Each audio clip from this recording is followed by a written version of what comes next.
remarks tonight, Hillary Clinton tried to politicize this investigation by attacking and falsely accusing the FBI director of only sending the letter to Republicans. Another Clinton lie. As it turned out, the letter was sent to both Republican and Democratic leaders in Congress.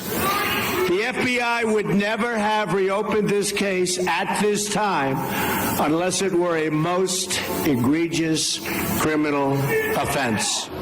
Donald Trump reacting to today's big breaking news. Some October surprise, I guess, but the FBI now reopening its probe into Hillary Clinton's private email server. It's not the only problem for the Democratic nominee this week. On Monday, we learned that Obamacare premiums are going to be skyrocketing next year by double digits in every state. And WikiLeaks, they continue to release damning emails, allegedly from the inbox of Clinton's campaign chairman, John Podesta.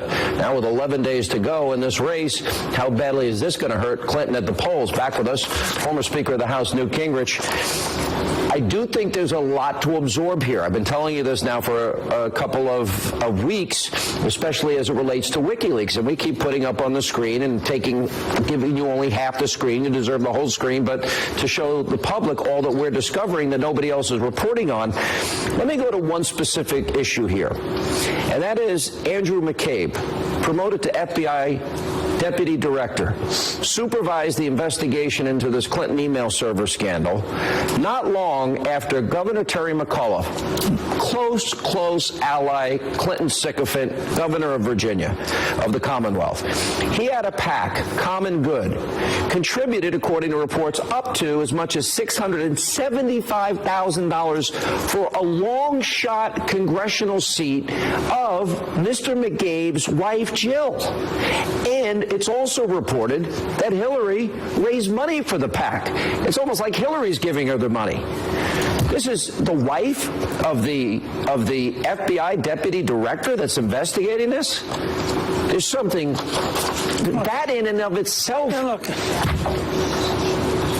Go ahead. You have John Podesta. You have John Podesta going to dinner. We still don't have the full list with various Justice Department figures. As you pointed out in the last segment, you have Bill Clinton meeting in a private, secret meeting with the Attorney General on an airplane in Arizona.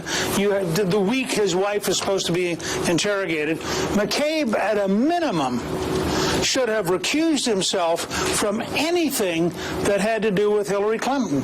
I mean, you can't quite decide whether Washington is just now so decayed that people have lost all sense of right and wrong and all sense of how to do things properly, or whether, in fact, it's straight-out corruption. I mean, you really don't know which is going on in some of these cases, but it's clear when you add all the pieces together that any realistic, honest assessment is that there's a cesspool of corruption, that it involves lots of people getting lots of money. Remember, you look at the amount of money Raytheon made out of several of the lobbyists who raised lots of money for Hillary, and Hillary intervened as Secretary of State to help Raytheon get billions of dollars in contracts. You look at the amount of money involved in the Russian uranium deal. I mean, we're talking here about the stuff of novels and movies, except it's real.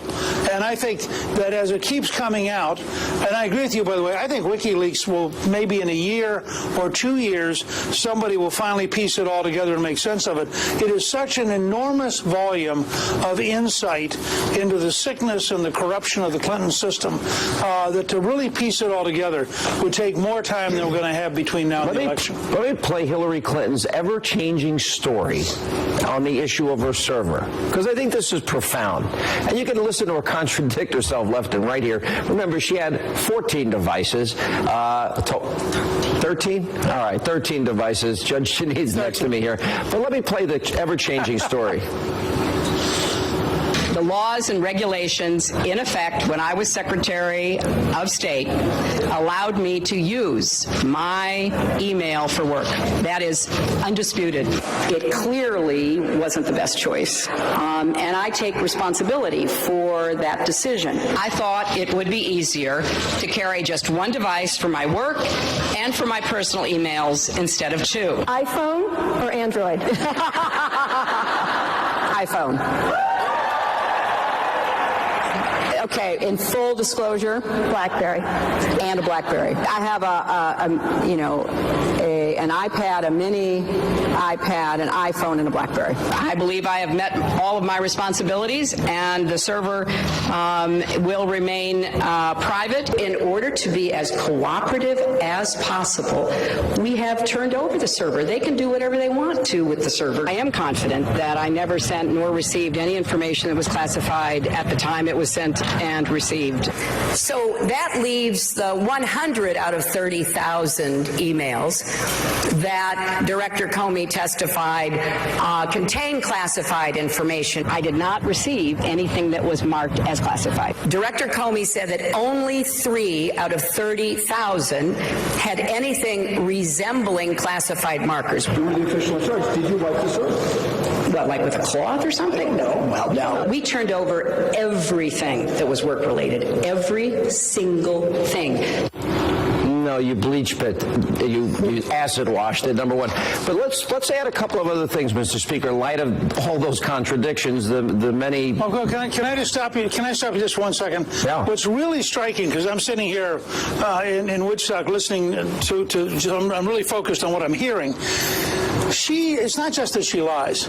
She lies with an arrogance and a certainty that the greatest actors on Broadway would admire. I mean, when you listen to the tone of her voice, you know she's lying, but she's lying with such arrogance, and she's driving it so hard, and it doesn't matter what she's saying. She has the same tone, even as she's saying a lie about the lie she told earlier, which was the lie she started with. I mean, it's an astonishing personal trait. Remember Bill Sapphire worked for the New York Times, called her a congenital liar, and it was such an outrage. But think of other things here, and I've got to go, but the quid pro quo now takes on a whole new meaning. Not understanding the C classification when there's no A, no B, no D, X, Y, and Z takes on, new meaning. Bill Clinton meeting with Loretta Lynch on the plane takes on new meaning.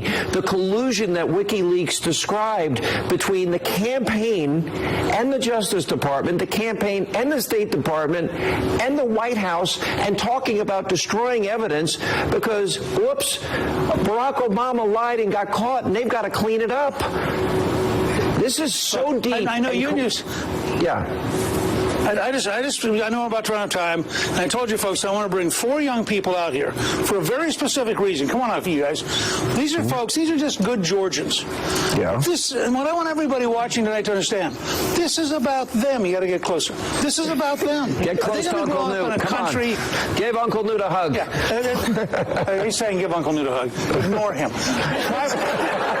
But my point, Sean, and you've got kids, and you understand this. I do. We forget this. This is about whether our children and our grandchildren live in a lawless country like Venezuela, where the powerful rip off everybody and lie about it, or whether we reestablish for these folks the rule of law, so that they can grow up in a country called America, where once again everyone is equal under the law.